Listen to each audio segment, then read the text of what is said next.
보통 우리가 안면마비라고 하면 한쪽 얼굴에 경련이 온다거나 눈이 떨린다거나 이렇게 얼굴로 오는 증상을 흔히 생각하시곤 해요. 하지만 실제로 안면마비가 나타나기 전에는 이 얼굴이 아니라 가 정말 많습니다. 환자분들이 이게 전조 증상인지 전혀 모르고 인터넷에 여기가 아픈데 이유가 도대체 뭘까요? 하고 원인을 좀 찾아보시다가 갑자기 한쪽 얼굴이 안 움직이면 너무 당황해서 급하게 응급실로 가는 거죠. 안녕하세요. 안면마비 완치학교 여러분, 2대째 한의사 민예은입니다. 오늘은 안면마비에 흔히 놓칠 수 있는 전조 증상에 대해서 얘기해 볼 거예요. 사람들이 안면마비니까 전조 증상도 얼굴 쪽에서 주로 온다라고 생각하시는 분들이 많으세요. 아주 큰 오해죠. 안면마비는 쉽게 이야기해서 얼굴로 지나가는 신경에 마비가 와서 움직이지 않는 증상을 이야기해요. 그렇지만 이 얼굴을 지나는 신경들이 얼굴만 지나는 것이 아니라 온몸과 사이 연결되어 있다 보니까 단순히 얼굴에서 이상 증상이 생기는 것이 아니라 얼굴과 이어진 신경분지 쪽에서 신호를 보내기 시작하는 거예요. 하지만 그 신호들이 우리가 일상생활에서는 좀 가볍게 넘길 수 있는 신호들이기도 해서 이걸 모르고 지나치는 경우가 정말 많으세요. 이 신호들을 잘 캐치하셔야 합니다. 왜냐하면 안면마비는 전조 증상을 파악했을 때 조기 치료하는 것이 정말 중요한 핵심 부분이거든요. 그래서 이 골든타임을 놓치지 않고 완벽한 회복을 하기 위해서는 이 전조 증상, 몸이 보내는 신호를 놓치지 말아야 되는 거예요. 가장 흔한 안면마비의 전조 증상은 바로 귀통증입니다.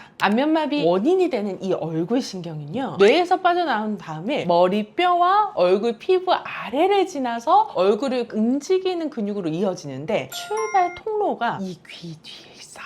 안면신경이 어떻게 보면 뿌리가 되는 부분이죠. 터널에 빠져나오는 그 출발점에서 나 여기 문제 있어, 나 지금 여기 뭐가 사고가 났어, 신호를 보내는 것이 바로 귀 통증인 거죠. 그런데 이게 단순하게 귀 통증이다 라고 하면 사람들이 잘 모르시고 헷갈리시는 경우가 있거든요. 제가 잘 구분할 수 있도록 설명을 해드릴게요. 귀 통증을 일으키는 신경은 사실 안면신경뿐만 아니라 여러 가지 신경이 있습니다. 그 중에서 가장 대표적인 신경은 바로 3차 신경이라고 하는 신경인데요. 이 3차 신경이 원인이 돼서 통증이 일어나는 경우에는 귀의 앞쪽 부분에 통증이 느껴집니다. 그리고 내가 음식을 씹거나 하면 턱관절을 움직이게 되잖아요. 이 턱관절을 움직이는 이 경로에 3차 신경이 있기 때문에 안면마비가 아니라 다른 질환이야 라고 하는 경우에는 이 귀 앞에서 통증이 느껴지는 경우가 많아요. 잘 구분하셔야 됩니다. 그러니까 귀 통증이 앞쪽에서 생긴다면 내가 안면마비는 최소한 아닐 수 있겠구나 라고 생각하실 수 있어야 돼요. 두 번째는 요즘 이 환자분들 진짜 많아졌어요. 설인신경, 우리가 혀인두신경이라고 하는데 혈인신경이 문제가 생겼을 때는 침을 삼킬 때 귀통증이 일어나요. 내가 가만히 있는 데는 괜찮은데 침을 삼킬 때 귀통증이 일어난다고 하면 이게 안면마비 문제는 아니고 혀인두신경에 문제가 있을 수 있겠구나 라고 생각해야 되고, 이거는 상당히 귀 안쪽에서 느껴지는 통증이라서 환자분들이 안면마비랑 잘 구분하실 수 있으세요. 원장님, 저 이상하게 알약을 좀 잘 못 삼켜요.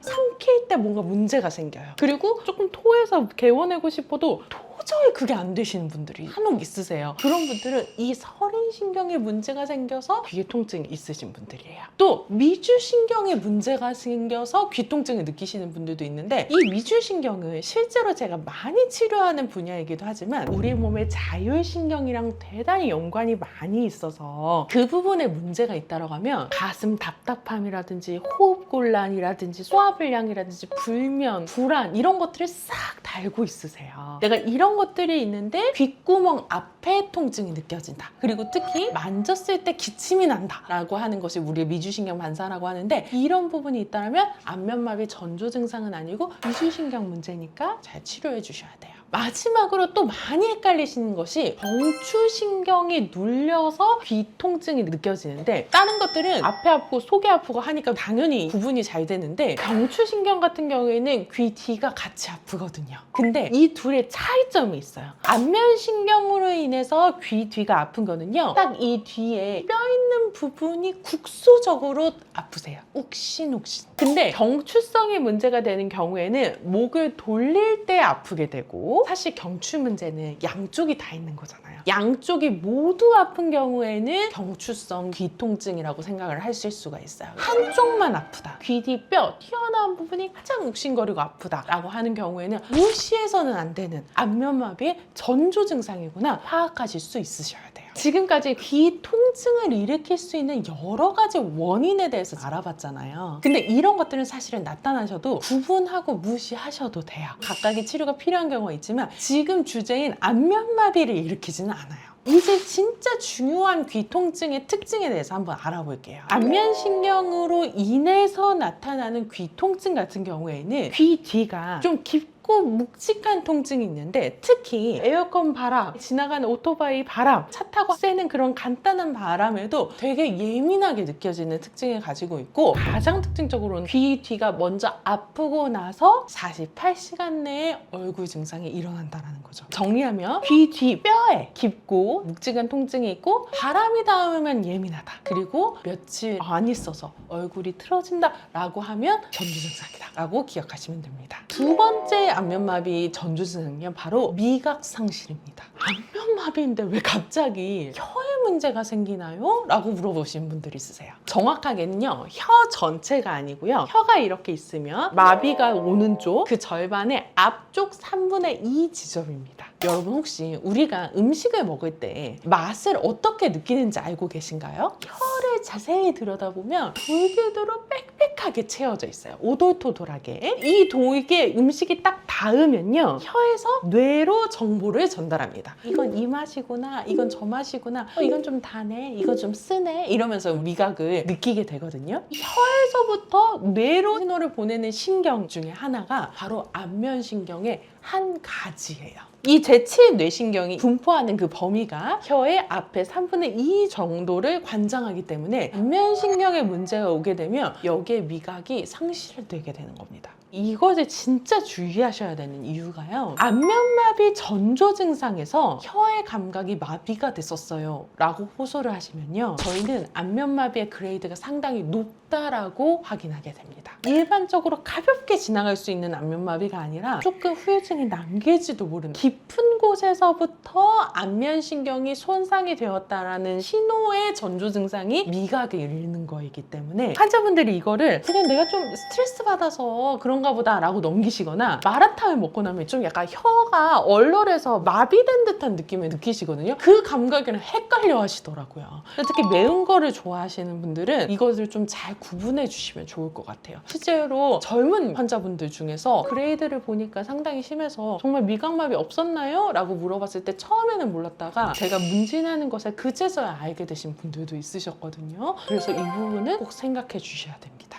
세 번째 안면마비 전조 증상은요, 바로 눈물이 너무 많이 흐르거나 아니면 너무 건조해지거나, 이 둘 중에 하나입니다. 안면마비 전후로 같이 있었던 전조 증상 중에서 어떤 거 겪었어? 라고 하면 10명 중에 한 6.5명 정도는 눈물이 많이 나는 증상들을 이야기하시고, 또 그 반대로 오히려 이 눈이 살짝씩 좀 안 감기다 보니까 눈물이 다 말라서 너무 뻑뻑했어요, 인공 눈물 없이는 못 살았어요 얘기할 정도로 눈물 분비에 이상을 느끼시는 분들이 되게 많으셨어요. 눈물이 많아지는 것과 건조증이 심해지는 건 되게 상반된 증상이잖아요. 어떻게 같이 일어날 수 있는 거냐 궁금하신 분들이 정말 많으실 텐데요, 안면신경이 눈물을 분비하는 눈물관을 조절하는 역할을 하고 있어요. 조절이 안 되니까 너무 과하게 나오거나 너무 안 나오거나 이렇게 되는 거죠. 결국에는 평균에서 벗어나 조절이 안 되는 이상대는 모두 제7 뇌신경이 고장났다라는 신호입니다. 그래서 첫 번째로 눈물이 너무 많아지는 이유는 제7 뇌신경이 고장났기 때문인 거고요. 두 번째로 눈물이 아예 안 나서 건조함을 많이 느끼시는 같은 경우에는 실제로 눈을 깜빡이는 그 기능이 떨어져서 생기는 거예요. 너무나 자연스럽게 눈 깜빡이잖아요. 지금도 제가 얼마나 깜빡이는지 저는 못 세고 있는데, 내가 모르는 사이에 눈을 깜빡이는 정도가 현저하게 줄어들다 보니까 원래는 눈을 깜빡이면서 눈물이 다시 눈 안구 전체에 퍼지고 하는 일들이 일어나야 되는데 그것이 안 일어나다 보니까 안구 건조증처럼 느껴지게 되는 겁니다. 실제로 마비 전조 증상에서 눈이 제대로 감기지 않아서 자고 일어난 다음에 눈곱이 너무 많이 떴다거나 아니면 아니면 렌즈를 끼고 잔 것처럼 너무 뻑뻑해서 아침에 일어나기 힘들었다라고 하시는 분들도 많이 있으세요.